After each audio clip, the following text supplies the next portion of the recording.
The battle raged on across the vast dusty plains of the planet Zyros. The human soldiers, clad in heavy, rusted armor, fought fiercely against the Ilthorian invaders.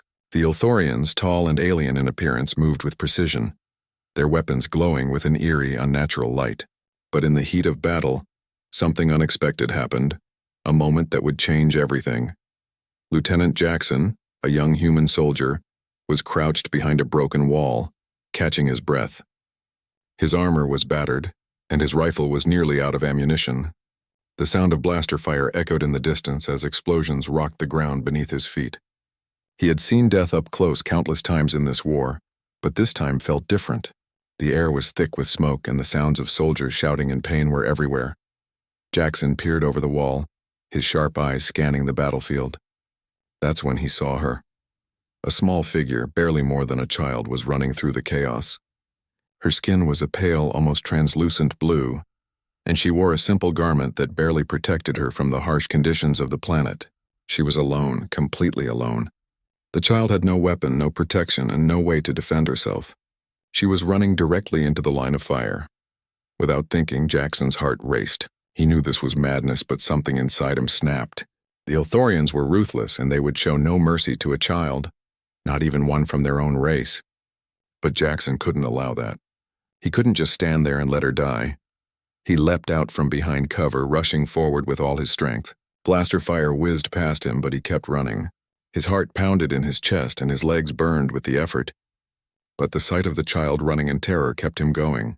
The Ilthorian soldiers, focused on their human enemies, didn't see him coming. They were too distracted, too caught up in the violence of the battle. Jackson reached the child just as a Ilthorian warrior aimed his weapon at her. The blast came so close Jackson could feel the heat of it as it tore through the air. Without thinking, he threw himself in front of the child, taking the full impact of the shot.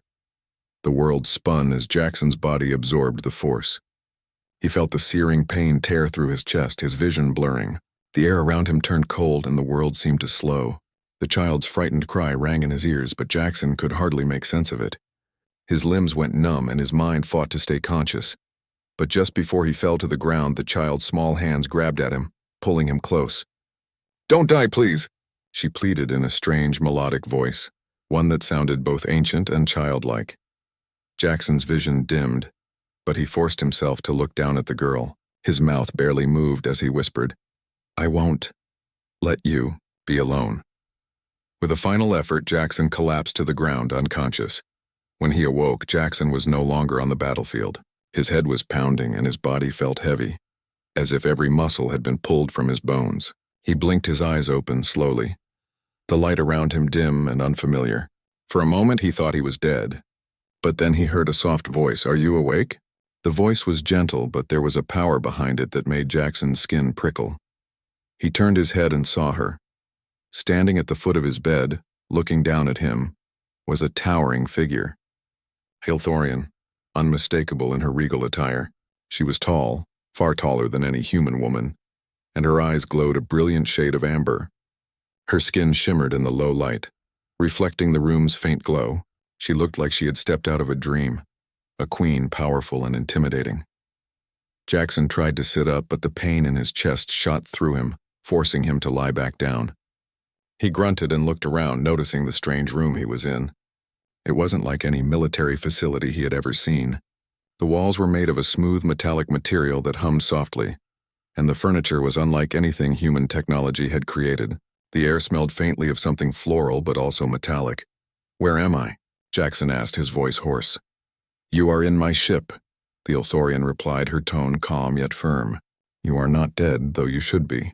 You saved my daughter, Lieutenant Jackson." Jackson blinked, confused. His mind struggled to process the words. "Your daughter?" The Ilthorian queen nodded. "Yes, the child you saved is my daughter. Princess Lyra. She was lost on the battlefield when you found her." Jackson's memory was hazy, but he could recall the image of the small girl, running for her life. He had seen her terror, her innocence. And then the blast. He had taken the shot for her.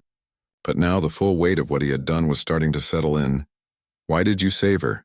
the queen asked, her amber eyes narrowing slightly as she studied him. "You are our enemy, yet you risked your life for a child of the Ilthorians. Jackson swallowed, trying to make sense of the situation. I couldn't just let her die, he said simply. She was just a kid.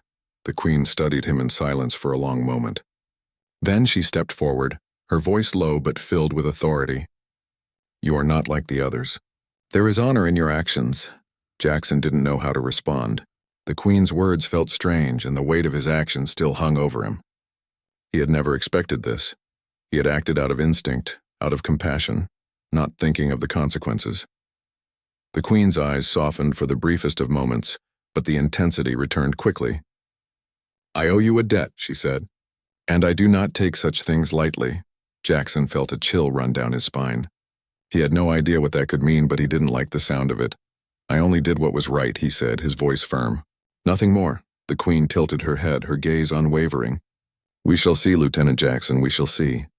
Jackson awoke the next day, his body aching from the wounds he had suffered in the battle. His chest was bandaged tightly, and his arms felt as if they had been weighed down with lead. The strange room he found himself in was still unfamiliar, but there was something different now. He could sense a quiet tension in the air. He wasn't alone. The Queen, Alarana, stood at the foot of his bed again. This time, she wasn't just looking at him as a soldier who had saved her child. There was something else in her gaze, something deeper. Her amber eyes, sharp and calculating, never wavered as she spoke. You have survived the battle, Lieutenant Jackson, she said. And you have survived because of your bravery. You did not think of yourself when you threw yourself in front of my daughter. You only thought of protecting her. Jackson blinked, feeling the weight of her words. I didn't think. I just did what felt right, he replied hoarsely, still adjusting to the pain in his chest. Alarana's expression softened, but only for a moment. She took a step closer, her towering form casting a shadow over him. Her presence was overwhelming, and Jackson felt a strange tension building in the room. It wasn't just because of her size or strength, but because of the power that radiated from her. She was the Queen of the Ilthorians, a leader who commanded respect and authority. You may not have thought, but your actions have not gone unnoticed, she said, her voice calm yet filled with a quiet intensity. Your kind, humans, you are a mystery to me. You fight, you love, you protect. You are a species driven by something that I cannot fully understand. Jackson wasn't sure how to respond. He wasn't used to being praised, especially by an enemy. I'm just a soldier, he muttered. I did what any of my men would have done. The Queen's lips curled slightly, a small smile forming. Not many would risk their life for an enemy's child. But I see that you are different. Jackson shifted uncomfortably, trying to sit up in the bed. What do you want from me? Alarana stepped back, raising a hand to stop him. You need rest, but there are things I must discuss with you. She paused, looking at him with an unreadable expression. The Ilthorian people are bound by their honor. When a life is saved, it is tradition to offer something in return. And I offer you this. I will protect you from your enemies, from the consequences of your actions. You will have a place by my side, as my personal bodyguard. Jackson stared at her, trying to make sense of her words. A bodyguard? I didn't save your daughter for a reward, Your Highness. I did it because it was the right thing to do. Alarana's eyes narrowed, and her voice softened, becoming almost gentle. I understand, but I must offer something in return. The Ilthorians are a proud people, and I cannot ignore your bravery. She took a slow step toward him. In time, you will come to see that your actions were more than just a simple act of kindness. They were a declaration, a message that goes beyond the war, beyond the enemies we face. Jackson wasn't sure what she meant.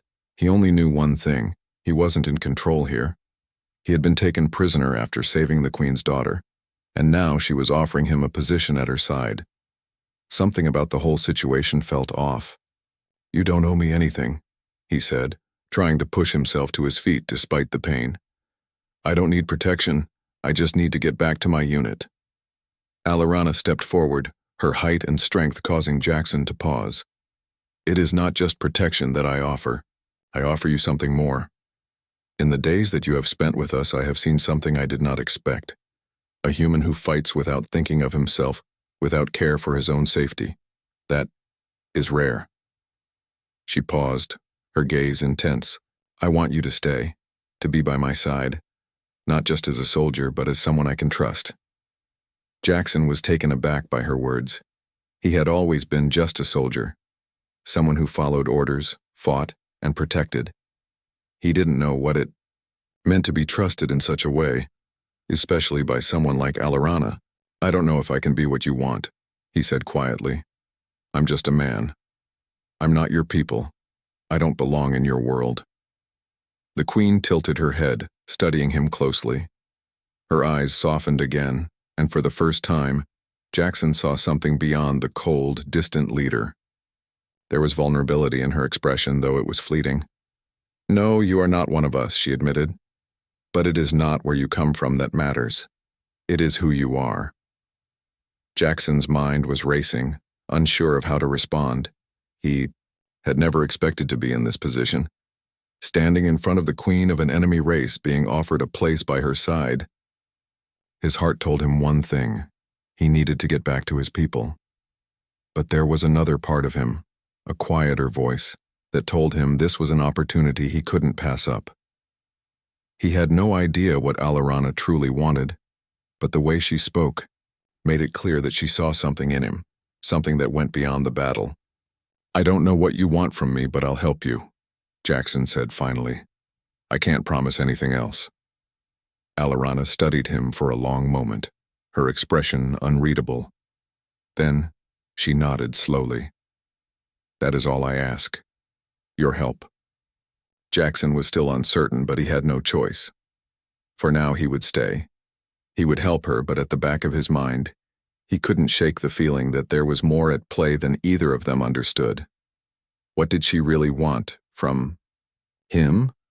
And why was she so determined to have him by her side? This concludes part 2. The tension between Jackson and Alarana continues to build, and the relationship is evolving in ways neither of them expected. Would you like me to continue with part 3? Days turned into weeks, and Jackson's life aboard the Ilthorian ship became more complex with each passing moment. He was no longer a prisoner. Instead, he had become an unofficial member of the Ilthorian Queen's inner circle. His duties were simple: protect Alarana, assist her with certain tasks, and learn more about the Ilthorian people. Yet, every moment spent in the Queen's presence left him with more questions than answers. He had expected to be treated as an enemy, but Alarana had proven to be different from what he had imagined. She was still the Queen, strong, commanding, and enigmatic, but there was something else beneath the surface. Jackson found himself drawn to her strength, to the way she carried herself with dignity despite the ongoing war. But there was also a vulnerability in her eyes, one that she tried to hide behind her regal composure. It was something he couldn't ignore. One evening, after a long day of strategy meetings and battle drills, Jackson was alone in his quarters trying to get some rest. He had grown used to the strange humming sounds of the Ilthorian ship, but tonight something felt different. A quiet tension hung in the air. The feeling of being watched. Suddenly, the door to his room slid open without warning. Jackson quickly jumped to his feet, his hand instinctively reaching for his sidearm before he saw who it was. It was Alarana. She entered the room with the same commanding presence she always had, her amber eyes glowing softly in the dim light. The sight of her, standing tall and proud, made Jackson feel a mixture of awe and unease. I need to speak with you, she said, her voice low but steady. Come with me. Jackson hesitated for a moment, but then nodded. Where are we going? To my chambers, she replied, her expression unreadable. It is time we have a real conversation. Jackson followed her through the ship's narrow hallways, the soft hum of the engines beneath their feet. The air grew colder as they approached the Queen's private quarters. When they reached the door, Alarana stepped aside, allowing him to enter first. Inside, the room was large and elegant. Rich tapestries lined the walls depicting the history of the Ilthorian people. A large circular table sat in the center, and a glowing orb hovered above it, casting a gentle light throughout the room. Alarana gestured for Jackson to sit. Please, she said, her tone softer than usual. We have much to discuss. Jackson sat across from her, his eyes narrowing slightly. What's this about, Your Highness? I thought we were already working together. She studied him for a moment, her amber eyes searching his face as if weighing his every word. Then, without warning, she spoke in a tone that sent a chill through Jackson's bones. You saved my daughter's life, Alarana began. You risked everything for her without knowing who she was or what she meant to me. I cannot simply let that pass without acknowledgement. Jackson swallowed hard. He hadn't expected her to bring up Lyra again. He had protected the child because it had been the right thing to do. He hadn't expected any kind of reward, let alone praise from the enemy. I don't need thanks, Jackson replied, his voice steady. I did what I had to. Alarana's gaze softened for a brief moment before she stood, her tall frame looming over him. It's more than just thanks, Lieutenant Jackson. You see, the Elthorian people value strength above all else. But it is not just physical strength that we honor.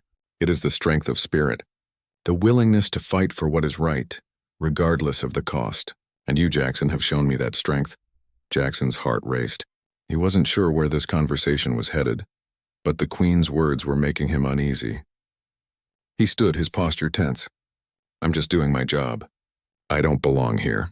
I don't belong in your world. Alarana's gaze darkened, but she didn't look angry. Instead, there was something else in her eyes, something he couldn't quite place. Do you not see it yet? She asked softly. You've already become a part of this world, whether you want to or not. You've earned my respect and you've earned a place by my side. Jackson's pulse quickened. By your side? I'm just a soldier. I'm not a part of your people and I never will be.